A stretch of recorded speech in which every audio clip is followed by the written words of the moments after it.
बिस्मिल्लाहिर्रहमानिर्रहीम। अस्सलाम वालेकुम। आज 20 सितंबर 2020 है और इतवार का दिन है। आज पाकिस्तान की सियासी तारीख़ में एक अहम वाक़या हुआ। इतना अहम तो नहीं है, लेकिन एक तकरीर ने उसको अहम बना दिया। मेरी मुराद पीपल्स पार्टी की मेज़बानी में ऑल पार्टीज़ कॉन्फ्रेंस है, जिसमें साबिक़ सदर आसिफ अली ज़रदारी और साबिक़ वज़ीर आज़म और नून लीग के ताहयात कायद मियाँ मोहम्मद नवाज़ शरीफ ने तकरीर की। उन्होंने अपनी इस तकरीर, ख़ास तौर पर मियाँ मोहम्मद नवाज़ शरीफ ने अपनी तकरीर में अदारों पर, पाकिस्तान के बुनियादी रियासती अदारों पर सवालात उठाए। उन्होंने अदलिया को भी नहीं बख्शा और ना फ़ौज को। इसके अलावा वो तमाम अफराद जो न किसी हवाले से उनके रास्ते में आए और किसी न किसी तौर पर उनको नुकसान पहुँचा, उन्होंने उनको तनकीद का निशाना बनाया और उनसे जवाब तलबें की। ख़ास तौर पर साबिक़ लेफ्टिनेंट जनरल आसिम सलीम बाजवा, जो DGISPR भी रहे, उन पर उन्होंने जवाब तलबी की और उनके जायदादों पर उनसे रसीदें तलब की और हवाला दिया, जो पिछले दिनों उनके ख़िलाफ़ एक स्टोरी फाइल हुई। इसके अलावा उन्होंने ये बात कही कि पाकिस्तान के अंदर रियासत के अंदर रियासत मसला नहीं है, बल्कि पाकिस्तान में रियासत के ऊपर एक रियासत मौजूद है और वो असल मसला है और हम जो वो ख़त्म करना चाहते हैं। लेकिन मियाँ मोहम्मद नवाज़ शरीफ ने अगर अदारों की कारकर्दगी पर या उनके बकौल उनकी जानबदारी पर सवालात उठाए हैं, तो ख़ुद मियाँ नवाज़ शरीफ की तकरीर पर कम अज़ कम 50 सवालात पैदा होते हैं और इन 50 सवालात पर हर सवाल पर घंटों गुफ्तगू हो सकती है। लेकिन आज हम इस वीडियो में उनके चीदा जो बातें हैं उन पर गुफ्तगू करेंगे, लेकिन इस हवाले से हमारी कोशिश होगी कि हम मज़ीद वीडियोज़ में भी आपके साथ कोई गुफ्तगू करें। लेकिन आज की वीडियो में बात करने से पहले मेरी आपसे दरख्वास्त है कि आप हमारे चैनल को सब्सक्राइब करें और ताकि हमारी वीडियोज़ बाकायदगी से आपको मिलती रहे। आज की तकरीर में मियाँ मोहम्मद नवाज़ शरीफ ने जिन अदारों पर सवालात उठाए, उनके बारे में सबसे पहला सवाल जो पैदा होता है कि ये तमाम अदारे माजी में मियाँ साहब के साथ थे। बल्कि सच का अगर कहा जाए तो इन तमाम अदारों की मरहून मिन्नत ही मियाँ साहब ने अपने सियासी सफ़र का आगाज़ किया और यहाँ तक वो पहुँचे। अगर ये अदारों की मावरत उनके शामिल हाल ना होती तो वो कम अज़ कम जो 35-40 साल से पाकिस्तान के मंजर पर मौजूद हैं, वो कतन मौजूद ना होते, क्योंकि ख़ुद मियाँ नवाज़ शरीफ इस बात का माजी में इतराफ़ कर चुके हैं। इसके अलावा आज उन्होंने ये बात भी की कि पाकिस्तान में रियासत के अंदर रियासत नहीं है, बल्कि रियासत के ऊपर एक रियासत मौजूद है और पाकिस्तान का असल में यही मसला है। ख़ास उनका ये ख्याल था, बल्कि वो ये कहना चाहते थे कि पाकिस्तान में जो फ़ौज का पाकिस्तान की सियासत में किरदार है, ये नहीं होना चाहिए। हालांकि यही फ़ौज है, जैसे मैंने पहले कहा, कि मियाँ साहब को सियासत में लाने वाली और उस वक़्त की बड़ी सियासी क़ुव्वत पीपल्स पार्टी के ख़िलाफ़ आगे बढ़ाने वाली। और इसके अलावा उन्होंने पाकिस्तान की अदलिया पर सवालात उठाए और उन्होंने कहा कि जज दबाव में हैं और जज दबाव में आकर फ़ैसला कर रहे हैं। जज नज़रिया ज़रूरत को फ़रोग़ देते रहे हैं। नज़रिया अलगरज़ माजी की जितनी भी गलतियां अदलिया पर डाली जा सकती थी, उन्होंने वो तमाम गलतियां गिनवाने के बाद जजेस से ये कहा कि आप दबाव में हैं और दबाव में किसी के कहने पर फ़ैसला कर रहे हैं।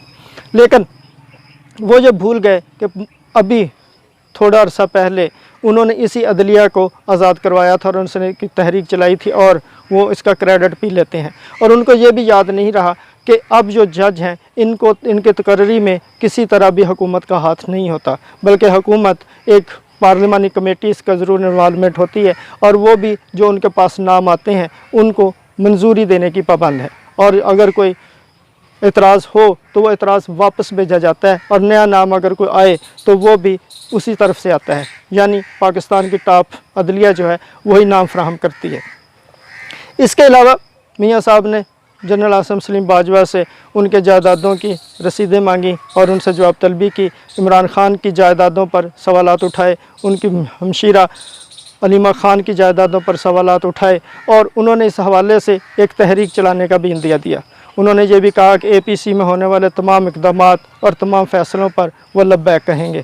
इसी तरह साबिक़ सदर आसिफ अली ज़रदारी ने भी कहा कि हम आज हुकूमत के ख़िलाफ़ बोलने नहीं आए, बल्कि हुकूमत घराने के लिए निकले हैं और हुकूमत घरा कर ही दम लेंगे, क्योंकि हमारा मकसद पाकिस्तान को बचाना है, यानी उनके नज़दीक जब तक मौजूदा हुकूमत मौजूद है पाकिस्तान नहीं बचेगा।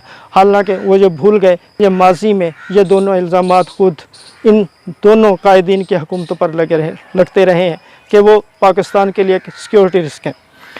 अलगरस तो वो तमाम बातें जो माजी में मियाँ साहब दोहराते रहे हैं आज उन्होंने दोहराई और उन्होंने एक तहरीक चलाने का अंदिया दिया, लेकिन अभी उन्होंने ये वाज़ेह नहीं किया कि यह तहरीक चलाएगा कौन और इस तहरीक की क़यादत कौन करेगा, क्योंकि माजी में मुस्लिम लीग नून और पीपल्स पार्टी इस हवाले से एक दूसरे को आगे करती रही हैं। पीपल्स पार्टी का इसरार रहा है कि इस तहरीक की क़यादत मुस्लिम लीग नून करे और मुस्लिम लीग नून चाहती है कि इसके तहरीक की क़यादत पीपल्स पार्टी करे। तो अब इस पर बात की जा सकती है कि आखिर इन दोनों जमातों को एक निकाती एजेंडे पर कौन लाने वाला है, क्योंकि माजी में वो इस नुक्ते पर उनका इत्तेफाक नहीं रहा, लेकिन अब यक बा यक इस नुक्ते पर उनका इत्तेफाक राय हो गया और हुकूमत कराने की बातें होने लगीं।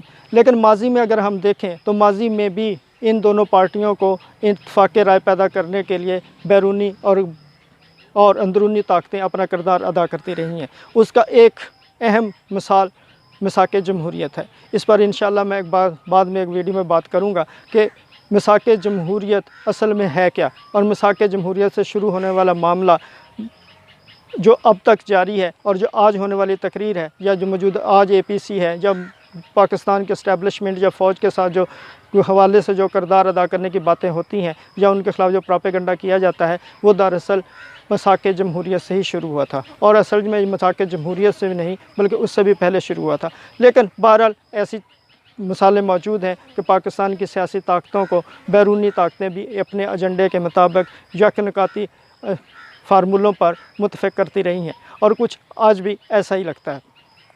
इसके हवाले से अगर हुकूमत गिराना चाहते हैं तो उसका बहुत आसान सा तरीका है कि पीपल्स पार्टी जो है वो सिंध असम्बली ख़त्म कर दे और बाकी असम्बलियों से इस्तीफ़े दे दे। इसी तरह नून लीग बाकी तमाम असम्बलियों से इस्तीफ़े दे दे और पंजाब असम्बली छोड़ दे, कौमी असम्बली छोड़ दे। तमाम असम्बलियों से अगर दोनों जमातें मुस्ताफ़ी हो जाएँ और मौलाना फजलुर रहमान JUI के सरबराह तो पहले ही इस एजेंडे से मुत्तफ़िक़ हैं कि असम्बलियों से इस्तीफ़े देकर बाहर आया जाए। अगर वो वाकई हुकूमत को घर भेजना चाहते हैं तो उनको असम्बलियों से इस्तीफ़ा दे देना चाहिए, हुकूमत खुद ब खुद गिर जाएगी, क्योंकि हुकूमत के पास कोई अखलाकी जवाज़ नहीं रहेगा कि वो मौजूदा असम्बलियों में बैठे और हुकूमत करे। लेकिन अब भी अंदाज़ा यही है कि मुस्लिम लीग नून और पीपल्स पार्टी इस्लाह अमल को इख्तियार नहीं करेंगी। बहरहाल आज का जो स्पीच है और आज का जो आसफ़ अली ज़रदारी की बातें हैं उससे अंदाज़ा ये होता है कि अपोजिशन अब भी चंद सहूलियत लेना चाहती है, वो अपने केसों से छुटकारा हासिल करना चाहती हैं और सेफ़ पैसेज ख़ास तौर पर जो ये ख़ानदान है दोनों उनके जो बुज़ुर्ग लीडर हैं उनके लिए और ख़ास नई नस्ल के लिए कोई यकीन दहानी। इसके अलावा इसको या इसी को NRO कहा जा रहा है और ये NRO जो है ये उनकी ख्वाहिश है।